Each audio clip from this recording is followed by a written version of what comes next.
I shared this image on my community tab and asked people what they thought about it, because when I stumbled upon this on social media, the comment section was quite interesting. Now, because you kind of have two camps. You have people who get dates, who understand women, who fully agree with this. And then you have sort of your more incel type of guys who completely disagree with this, which is very bizarre. And it kind of made me want to make a video about the topic, because to me, there is three main steps to go from being sort of a guy who has bad luck with women, or even an incel, to being a guy who actually is functioning in society and gets women. And the first one, the very first step, is unconditioning yourself from how you've been conditioned. In spheres like incel communities, red pill community, black pill, stuff like that, where a lot of these men get these crazy wrong ideas about life and dating, and it just totally pulls them down a ridiculous rabbit hole of just absurd ideas, and you need to get over those ideas.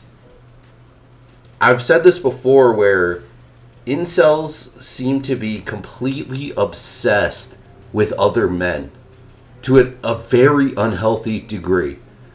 And one of these ideas that you need to get over is the idea of masculinity.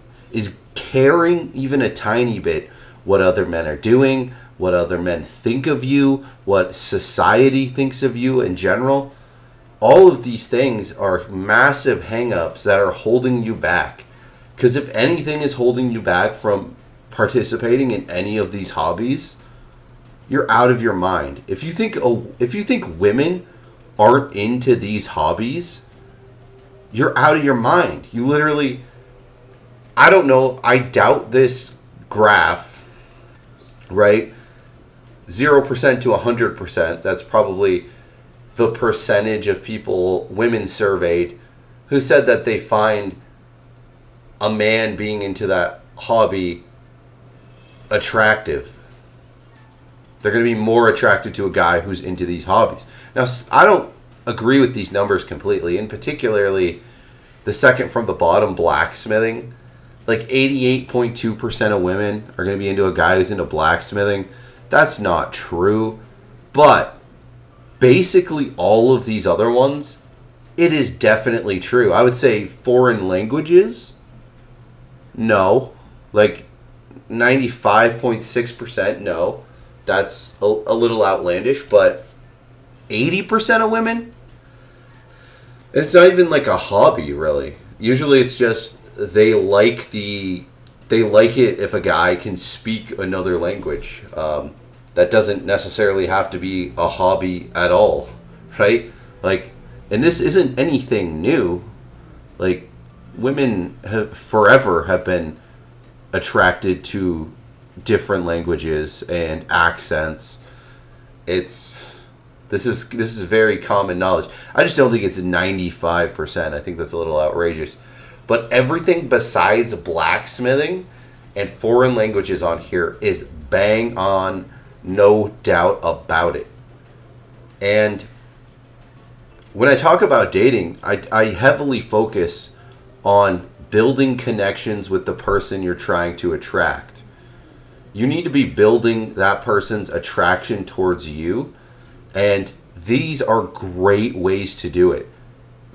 I've literally talked to a woman about blacksmithing, right? And like a hot, like, total beard bait type of girl. Like, the dream girl of many a neckbeard. Like, this girl would be outside of the reach of any neckbeard by, like, a mile. But really attractive woman who is really into tons of cool stuff. Like, art, anime, video games. Also, we talked about blacksmithing for a little bit because she knew people who were into it. And these things are critical, right? Like reading. I haven't read a book since college. Not one. Not one. But guess what? Since college, I've talked to women about books that they're reading, about stories in general, about books. I've done it. I've done it many times, right? Like reading, clearly number one. That makes all the sense in the world. I'm surprised. I'm literally surprised it's not 100%. But there's always a margin for error. But think about it. Playing an instrument. That's like the oldest one in the book, you know? Women love a guy who's like in a band, who plays an instrument. Instantly that's going to like... Because, you know, women can easily build an emotional connection to music. Well, everyone can, but women in particular are more apt to. So they're going to be very connected to that. Whereas men typically, you're not going to give a crap if a woman plays an instrument or not. Not really, right? It's not going to like impress you or make a difference, but it is definitely going to make a difference the other way around. Cooking, oh my god. Oh my god. Enormous. Enormous. If you're into cooking and you like post the tiniest bit of stuff that you've cooked, holy crap. Right? Think about how often women in their social media posts just post food that they like got at a restaurant.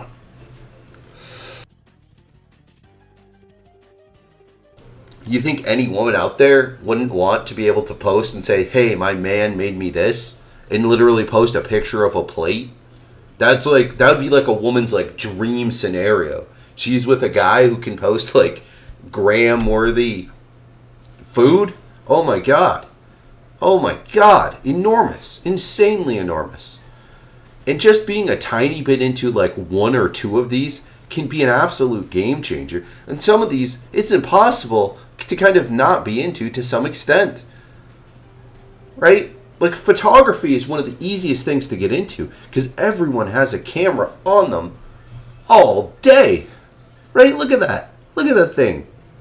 That's got 3 freaking camera lenses just on one side and one on the other. Right in your pocket. It can take 4K pictures and video. Or it might take 8K photos. I don't even know. Right? Because, I mean, I have a DSLR camera. But super easy to get into. You've probably taken some goofy, like some art pictures that have some artistic merit. Messed around with taking pictures. All kinds of stuff. Very easy to get into. Hiking. Who doesn't like going for a walk? This is another one that I would have put at like realistically 100% of women. You know, maybe if they're in a wheelchair or something, then maybe they don't like walking, right? They have some kind of disability. I understand that. But outside of that, it's like 100% of you know, non-crippled women. So just be into hiking. You don't even have to be like hiking deep in the woods. It's so simple. And it can build such a connection with somebody. Oh, we're both into hiking. Let's go for a walk. And then boom, you're building a connection. Easiest one. Easiest one imaginable. It's just walking. You know, archery. I would love to get into archery. Now, I live in a city. I don't know, you know, if I was shooting a bow in my backyard, someone would probably call the police. But, yeah, like, archery, for sure. No doubt about it. And archery, in particular, is one that a woman can get into very easily. Like, something like blacksmithing's outrageous because it's very expensive. And there's all this, like, technique to it. And it's, like, hot and sweaty. And a woman's really not just going to get into blacksmithing, right? But archery, women are into that. And they can get into that with you. A lot of this stuff, like, it's because women can get into it with you. It's it's all very basic and simple and obvious. So it's amazing to me that there's guys like who would see a post like this and comment disagreements, right? It's because they're conditioned to think like, oh, well, this isn't manly. Somehow reading isn't manly. Somehow gardening isn't manly. Somehow swimming isn't manly.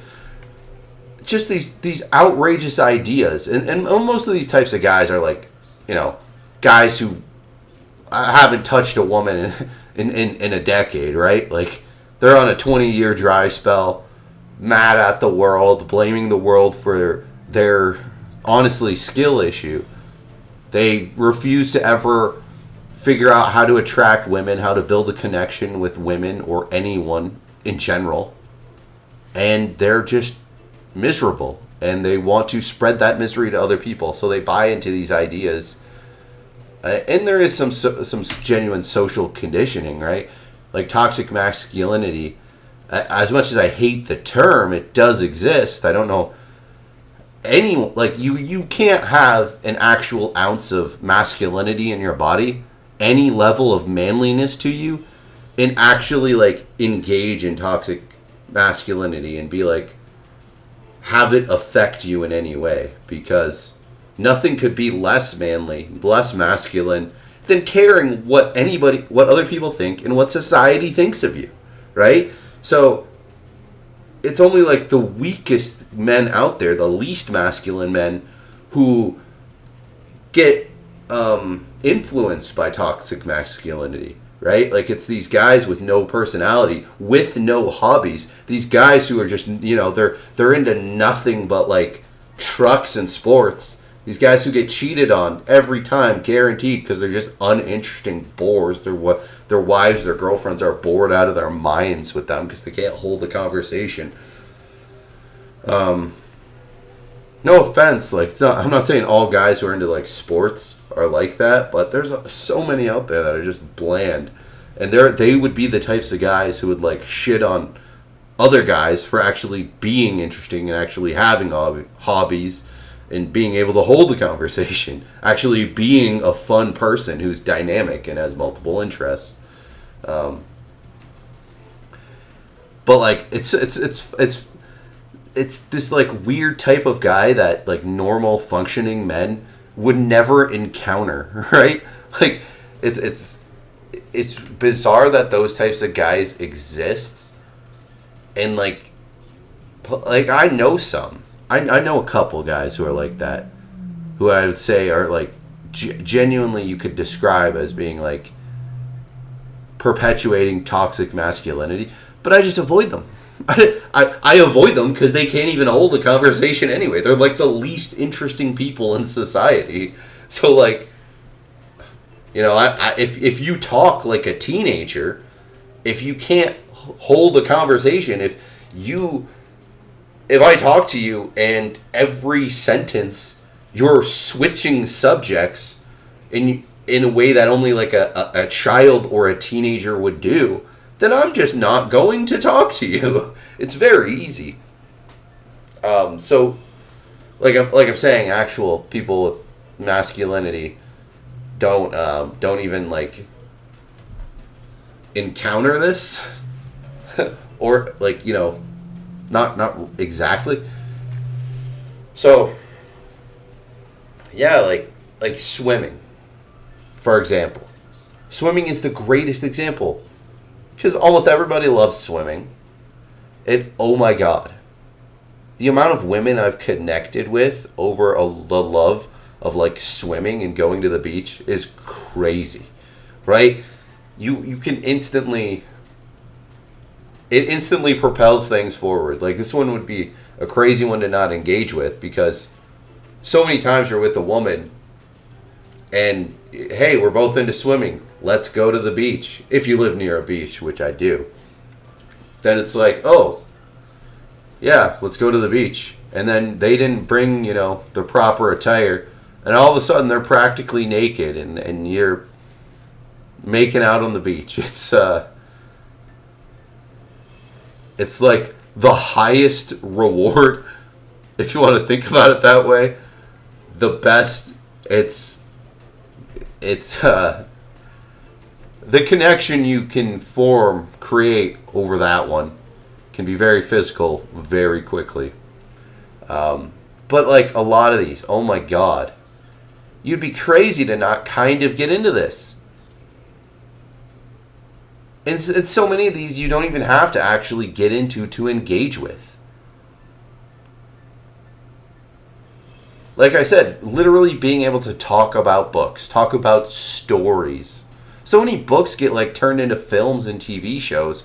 You should be able to hold a conversation about some of these stories. You don't even have to get like right into it. You don't even have to read any books. And you can hold a conversation with the woman about books and build a enormous connection. So yeah, I think the first step to going from being completely unsuccessful with women to being successful with women needs to be and is unlearning the weird toxic bullshit that you've learned in your life, because it's created an environment where you're going through life with like a filter over everything you're encountering.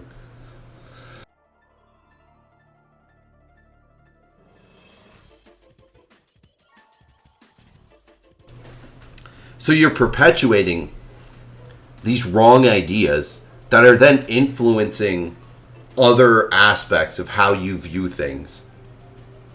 And it's actually destroying your life and fully stopping you from developing and growing as a person. That's why I describe these guys who don't even try, who haven't even like really begun asking women out, building an attraction in women towards you. You haven't even started to do your job in the dating world, as just being so incredibly childish. Like you're just a petulant child who thinks the world owes you a girlfriend, that you don't have to put in any effort and you're just gonna reap all the rewards. That things are supposed to just be handed to you. No, that's never how it works for basically anyone.